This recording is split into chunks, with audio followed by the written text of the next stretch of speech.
Good afternoon. It's Monday, the 30th of March 2015, just after 1 o'clock. Welcome to UK Column News. I'm your host today, Ryan Gerrish, and with me behind the technical desk is Nick Green. Well, delighted to say that after a pretty wet and gloomy weekend, the weather in Plymouth has brightened up. So we've got blue skies and sunshine this morning. And I'm just going to say, I hope that's the pattern across the rest of the country. Well, politically, Britain is in a state and rapidly getting worse as we see one of the biggest political scams ever unfolding in this country. And of course, that is the so-called elections. But before we come on to that, and we will be taking an in-depth look at what's happening north of the border, let's just look at this headline from The Independent. And what does it say? It says white men should never hold elected positions in British universities again. Nothing is ever going to change if we keep letting them run everything. Now, this is a pretty incredible article. Surprisingly or not, it's anonymous. And in fact, it was sent to us over the weekend with a rider that basically the link had been taken down pretty rapidly. The reason we've put it up is, of course, this gives us a glimpse into the subversive hidden politics, which is really driving the massive change agenda in this country. So presumably, because I'm white, because I'm male, I can't sit here talking about what's happening in the country because according to an anonymous journalist, in a major newspaper, The Independent, white men should not be allowed to have an opinion, particularly in universities. Now, of course, this is very dangerous stuff. What we need to do is get to the bottom of exactly who wrote that article and what their agenda was. But isn't it fascinating that The Independent is prepared to run with that story? Well, let's have a look at it from this angle, because as this totally fictitious election gets underway, we say it's a completely staged puppet show in order to create a massive, what we are calling rainbow coalition. That represents Britain's first single-party dictatorship. Now, on the right-hand side of the screen is Julia Middleton, Chief Executive of political charity Common Purpose. And why have we put her there? Well, she's been working at the heart of British government since the time of John Prescott's office of the Deputy Prime Minister. But she's a significant lady because she was warning about a coalition being built in government back in 2007. And we say, how would this woman connected with a charity overwhelmingly funded by the corrupt international banks, how would she know that the agenda for British politics was to create a super coalition? Well, just maybe Julia Middleton, Common Purpose, and of course their roots are in Marxist demos. Perhaps they were working to ensure that just such a coalition came into force. And of course, if you are going to skew elections, then you need to make sure that you fully understand who's going to vote. So let's have a look at some interesting facts that have been coming out north of the border. And here they are. It's taken The Spectator to get interested in this subject, but the headline here says it all. Everything yes voters believe about the Scottish independence referendum is wrong. But that doesn't matter. Now, this article is well worth reading. We decided to pull out one of the graphs from the analysis that The Spectator has printed, because this really shows what is going on in politics. And if you have a look at the diagram bottom left, essentially those who voted no to a breakup of the union are in blue, and those who voted yes are in orange. And what this interesting little graph shows is that, of course, as people, the older people were the ones who wanted to keep the union together. As you go down that list until the age at the bottom is 16 to 29-year-olds, we can start to see that the predominance is that they want to break up the union. So why does the SNP and the Lib Lab Com want to lower the voting age? There is only one answer for that, because young people now have been drawn into the political propaganda around the European Union. They're being drawn into the fact that they can only move forward in Scotland if Scotland becomes independent or a vassal state of the European Union. So get the voting age reduced. Therefore, SNP and the Lib Lab Con can skew the result of the vote. But does all this matter? Because we know what we've got in power, and that is a corrupt, criminal, fraudulent government that is prepared to cover up the abuse of children. And that being the case, can we trust these people on any other subject? Well, UK Column certainly doesn't think so. But let's have a look at The Guardian here. And a very interesting article again. Claims Met Police covered up child abuse sparks 3 more inquiries. IPCC, the Independent Police Complaints Commission, says it's now examining 17 allegations that investigations involving MPs, judges, celebrities, police, actors and religious figures were dropped. And in a statement, the IPC said the initial police investigation had gathered evidence against all those people. Criminal proceedings were prepared, but 2 months later, an officer was called in by a senior Metropolitan Police officer and told to drop the case. It has been alleged.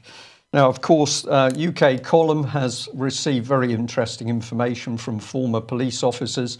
Indeed, we were present in a committee room in Westminster where there was a presentation on child abuse. A former police officer told that audience, which included 2 MPs and UK Column, that essentially their investigations had shown a horrific level of child abuse in every police district across England, Wales and Scotland. They had prepared a report on this, and of course the question came from the audience in Westminster, what happened to that report? And the retired police officer said it disappeared into the safe of my superior officer and it never saw the light of day again. So the evidence for the cover-up of child abuse and presumably the protection of child abusers, overwhelming, and to date we have got not one single movement towards bringing MPs, former MPs or members of the establishment into court. Is this accidental? We don't think so. Well, let's have a look at what the Metropolitan Police has got to say on this wonderful subject.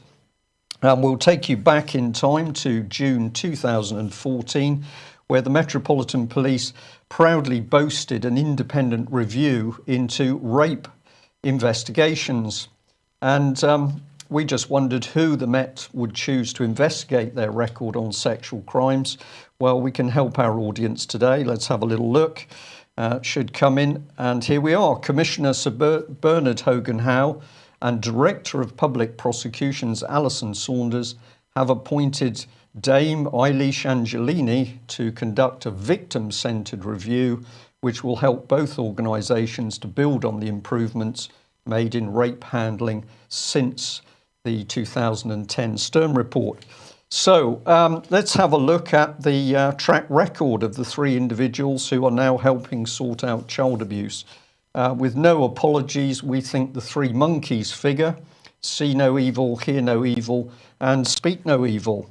So let's have a look at the monkeys in this particular case. And we better start with Commissioner Sir Bernard Hogan-Howe. He said back in 2014, we are far better than we were 20 years ago in the way we deal with victims of sexual offences. The evidence is clear. More people are coming forward. But for a while, I've been concerned about how we, the police, approach and deal with these types of offences. Now, let's just remember the approach of the Met Police when Ben Fellows came forward.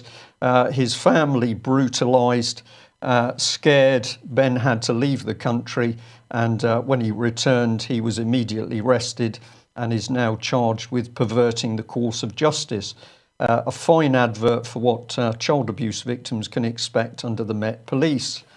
But here she is, the lady running the Crown Prosecution Service, Alison Saunders, she said back in 2014, we've worked hard in recent years to improve our performance in rape cases, and the improvements have been dramatic, but we still find ourselves fighting the same myths and stereotypes today, conscious or unconscious, that we identified decades ago. So there we are, two of the monkeys, and who did they bring in as the third of the wise monkeys? Well, it's none other than the Right Honourable Dame Eilish Angelini, DBE QC, and she said the investigation and prosecution of rape presents uniquely challenging and sensitive issues. Overcoming these challenges requires appropriate policies, the highest levels of investigative skills and appropriate resources. Well, let's remember that while we have a look at these particular individuals on their own. So we'll start off with Sir Bernard Hogan-Howe, and our question for him is, who did rape the Hampstead satanic abuse children?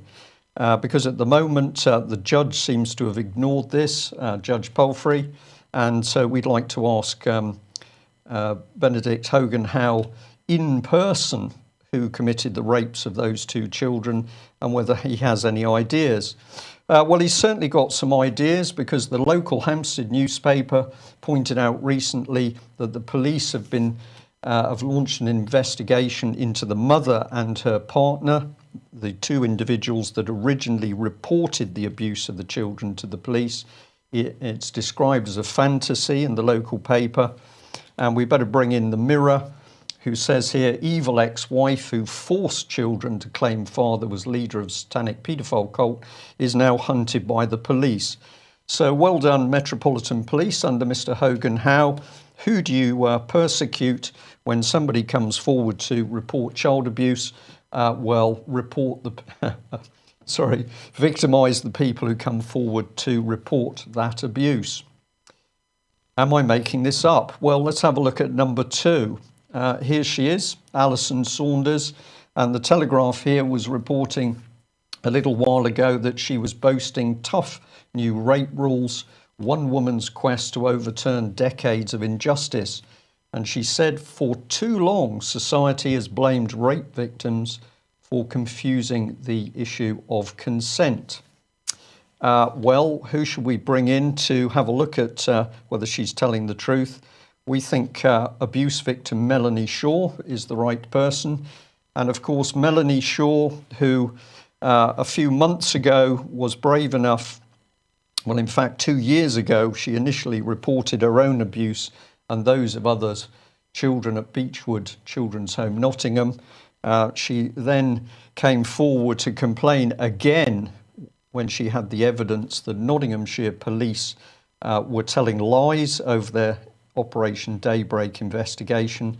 So what did Alison Saunders do with the help of Chris Eyre, Chief Constable of Nottinghamshire Police? Charges were brought to bear on Melanie Shaw and she was put in prison.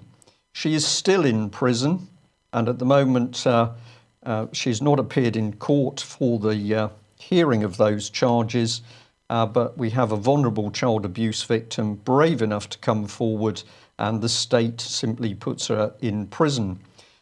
So we say to Ms. Saunders, head of the Crown Prosecution Service, well, Melanie Shaw didn't confuse the issue of her own rape, did she, Ms. Saunders? And it's got to be said, sickening hypocrisy by Alison Saunders here led the CPS to viciously prosecute Melanie, and to date neither the CPS nor Nottinghamshire Police have acted on Melanie's statements of abuse and rape. I pause there, as the UK column regularly does, because the evidence is in front of our eyes that we have a corrupt, criminal and paedophile government in Britain which is prepared to hide and cover up for those abusing children. Hence, there's little point trusting these people on any other subject, be it the elections, the economy, defence, NHS, education, or any other subject in our society. Well, let's come to the lady that they chose to run the report. And here's Eilish Angelini. This was an article which appeared in the Firm magazine up in Scotland from some time ago. But the important thing in this article is it's quoting Eilish Angelini. And she says, the reality is that the wider public have a right to know what is taking place. And in the 21st century, it's only appropriate that television media should have access to the courts. Well, this was a remarkable statement by this lady, because if we follow her track record through the Holly Greig child abuse case, it would appear that she did everything possible to help make it as opaque as possible. So let's have a look at the magic circle of influence which moved the levers of power over Scottish justice to silence Robert Greene. Remember, Robert is now gagged for life. He is unable to say anything about the Holly Greig abuse case. Well, who were the lead figures? Well, of course, we had the then Minister for Scotland, Alex Salmond. He unfortunately lost documents, or his office lost the documents, or documents concerning Holly Greig's abuse were unfortunately destroyed. He was, of course, working closely with the Lord Advocate, Frank Mulholland, and certainly working closely with Kenny MacAskill, Cabinet Secretary for Justice at that stage, and, of course, Sir Stephen House, Chief Constable for Police Scotland. And let's remember, no separation of the powers in Scotland, a cabal of people working together. So who was in the middle? Well, at the time, Lord Advocate, Procurator Fiscal, Eilish Angelini, and it would appear that she was confused over the Holly Greig abuse case. She was unsure as to whether she was told about it or not, but she wasn't unsure when it came to silencing Robert Greene. And she was prepared to use this gentleman pretty quickly, Peter Watson, formerly of Levy and McRae law firm, now unfortunately linked to a hedge fund fraud. But this man, of course, connected with all the key players and was able to not only threaten the UK column to try and get us to stop reporting the Holly Greig abuse case, but was also prepared to work with these high-level Scottish establishment figures to make sure the Holly Greig abuse case never saw the light of day. Well, the unfortunate thing is that something's gone wrong, because the Daily Mirror has presented this article. Police failure to investigate rapes report has been shelved until after the general election. And oh dear, Eilish Angelini has now upset the Metropolitan Police and the Crown Prosecution Service by saying in her draft report, the investigation and prosecution of rape represents uniquely challenging and sensitive issues. Overcoming these issues requires appropriate policies. So she's been criticising the police heavily, with the result that the report into their investigation of abuse is going to be delayed until after the election. So we'd just like to ask Miss Angelini, how does she explain the cover-up of the Holly Greig rape case? And we'd like to ask her to come clean about what documents she did or did not see. So, of course, all of this is delayed until after the election. Why is that necessary? Because at the moment there is a concerted drive through the political circles and also Britain's press and media to ensure that voters are so disenfranchised there will be a marginal vote and hence a hung parliament and the creation of a super coalition. And we say that within that super coalition, all evidence as to the massive abuse of children across UK can be swiftly brushed under the carpet. Meanwhile, the state is going to be digging into every aspect of the lives of private individuals. And let's come to this headline. From the Sunday Post, the Scottish Government's decision to allow public bodies access to personal data through an individual's NHS number is very worrying. Next year, dog owners will be required by law to have their pooches microchipped.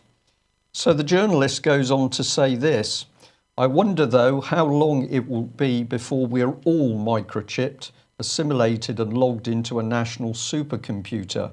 Well, given the Scottish Government's very worrying decision to allow public bodies access to personal data through an individual's NHS number, not long. Now, this was a very serious article, and it was interesting to see a journalist starting to think through what is happening north of the border with really remarkable speed. And it would appear to UK column staff that what's being put together north of the border is going to happen south of the border with great speed after the election. And of course, Alex Salmond, far from disappearing into the long grass of politics, is boasting that he's going to be able to influence immense power through his SNP members of parliament after the election. Well, the other thing happening north of the border, and is a warning for those of us living in England and Wales, Northern Ireland, is the state taking our children. And this is a very interesting article from a website, Alice Through the Looking Glass. You can find it as alicemoreuk.blogspot.uk. And in a very good article, warning after warning here about what the Scottish named person scheme is really doing, closes a gap and formulates what should be happening anyway, according to this gentleman from a charity, Abertour Childcare Trust. So the man in the video there says, well, named person is a very good thing, but as the website says, in practice, things are a good deal more sinister. And it goes on to say, it's important that people realise that there is a push towards data surveillance and totalitarian state control, and there is no political party seriously opposing it. Any opposition between political parties, such as it is a puppet show. Well, this is music to our ears because it shows us that many more people out there are now starting to put pieces of the jigsaw together. We have warned over many years the intent is to create a vicious dictatorship in Britain, and unless we, the public, speak out, that is exactly what's happening as we see the drive towards a hung parliament and what we're calling a rainbow super coalition of all the mainstream parties, plus UKIP, plus SNP, and plus the Greens. Well, can we rely on the BBC to tell the truth as to what's happening? We don't think so. But remarkably, the BBC suddenly got very scared. And it's now emerged that Lord Hall has had to take on, he's arrowed there just coming out of his house, he's had to take on £1,000 a day security because he's received an email threatening to kill him for sacking Mr. Clarkson from Top Gear. So this was the Mail report. Does BBC boss really need bodyguards after Top Gear death threat? But he's getting £1,000 a day security bill as a result of one single email. Well, of course, many of the general public in UK have been suffering. They've received threats not only from other members of the public but also from the police. Nobody comes forward to provide them with £1,000 a day security. And of course, we should remember that the head of the BBC will not be paying for that £1,000 a day. That will simply be taken out of my pocket and your pocket, or anybody, excuse me, who is a BBC TV licence payer. Well, let's go north of the border again. Same subject, the BBC, but here's Alex Salmond. He says that he's so worried about the bias of the BBC that the only thing to do is to let the SNP run it. And he's saying that basically BBC Scotland should be put under state control because the BBC is too biased and unreliable. So this is his chilling demand as described. The former SNP leader who's standing for Parliament in the election was accused of a naked attempt to interfere with the corporation's independence after saying it had a metropolitan bias that works against his party's cause. In a clear threat, he said broadcasting should be placed under the remit of our democratically elected Parliament in Scotland. Now, this seems to be an oxymoron. Basically, the BBC is biased unless it's put under the bias control of a single party, the SNP. We'll leave our audience to think about the implications of that one today. But it goes on here because the firm has been running a very interesting article on the BBC. BBC bias. Does conspiracy rule the airwaves? This is a very long article, but we'd encourage people to read it because it ends up by saying this. And finally, it's number one. This is a number of key points. This one's number one. And a golden oldie featuring both Kirsty Walk and the then controller of BBC Scotland, now better known as the Electoral Commissioner, to whom Flaky Van Man will soon be delivering his complaint about the sack of discarded yes votes. Now, what this article is about is a video on the internet where Van Man says that he discovered sacks of votes that were not counted during the Scottish referendum. And what the firm is pointing out here is that his gripes about the referendum are going to be delivered directly to an electoral commissioner who, in their words, appears suspect and far too closely connected with the BBC. Well, we need free press to get the truth out. Let's have a look at the state of Britain's journalists, and we've chosen for this analysis to have a look at what the press have been doing in relation to the Hampstead child abuse case. So the Daily Mail spewing out sensationalist articles, mother who tortured her 2 children to lie about satanic child sex cult, police hunting runaway mother who tortured her 2 children into inventing fantasy claims, Yummy Mummy, a satanic sex cult, and the smears that terrorised a very swish London suburb. Well, if that's bad enough with the Mail, of course the Mirror goes full fling. Evil ex-wife who forced children to claim father was leader of satanic paedophile cult is hunted by police.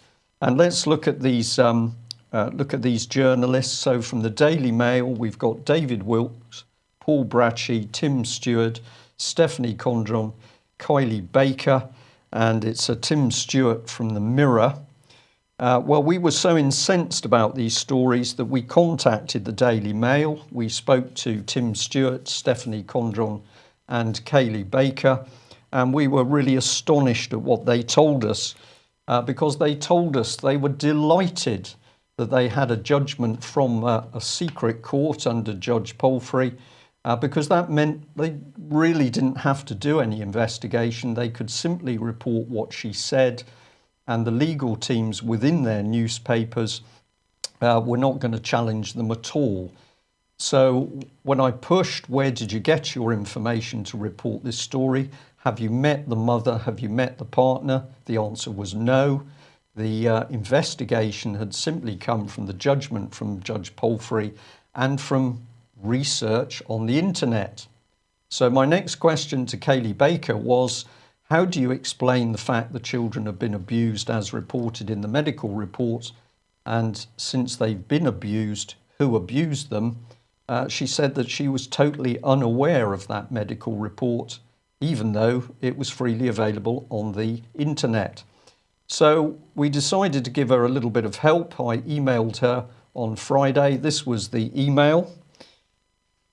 Dear Kylie, here is the link to the medical abuse report. You said, how can we get in touch with the mother?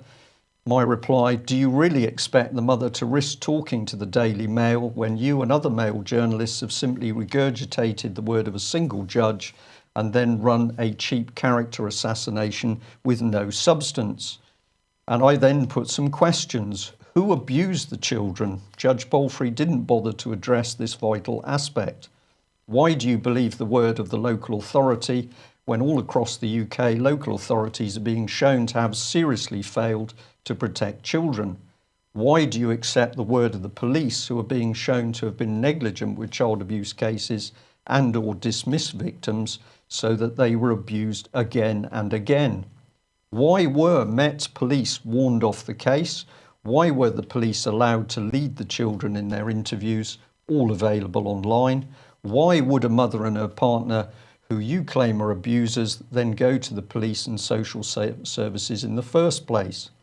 Just because the partner has a criminal record, does not make him a paedophile. Visit any prison to see what ordinary criminals say about child abusers. Why did the local authorities take the children from the mother and stop her access, yet give access to the father, who the children clearly and repeatedly claim abused them? For the Daily Mail to do no proper investigative journalism on this case and to stoop to sensationalising child abuse with boobs and bikinis is outrageous, cheap, red-top journalism. And I'll end by reminding you that, unlike the Daily Mail's reporters to date, I met the mother and partner before I started to access the case. And of course, the Daily Mail's reply to my email, having provided a source of information, was a stunning silence. So we'll leave our audience to think about that. This is the quality of the journalists now working for mainstream press. If a judge says something, they believe it. And where do they do their investigation? On the very internet that the rest of us are vilified for actually broadcasting over. Where does it lead unless checked? I'm going to come back to this slide we've shown before, and this very brave gentleman from the Second World War, Martin Niemöller. Let's remember what he said. In Germany, the Nazis first came for the communists, and I did not speak up because I wasn't a communist. They then came for the mentally ill and disabled, and I did not speak up because I was able-bodied. Then they came for the Jews, and I did not speak up because I was not a Jew. Then they came for the trade unionists, and I did not speak up because I was not a trade unionist. Then they came for the Catholics, and I did not speak up because I was not a Catholic. Then they came for me, but by that time there were no decent human beings left to speak for anyone. And with a pause, we could not say it better. The warnings are there, as the elderly German lady told the UK column many years ago. We have a dictatorship slowly and secretively installing itself in UK, and it's up to us to speak out to stop it. Thanks for joining us today. I will be back at 1 o'clock tomorrow with more of what's really happening in UK. Thank you. Bye-bye.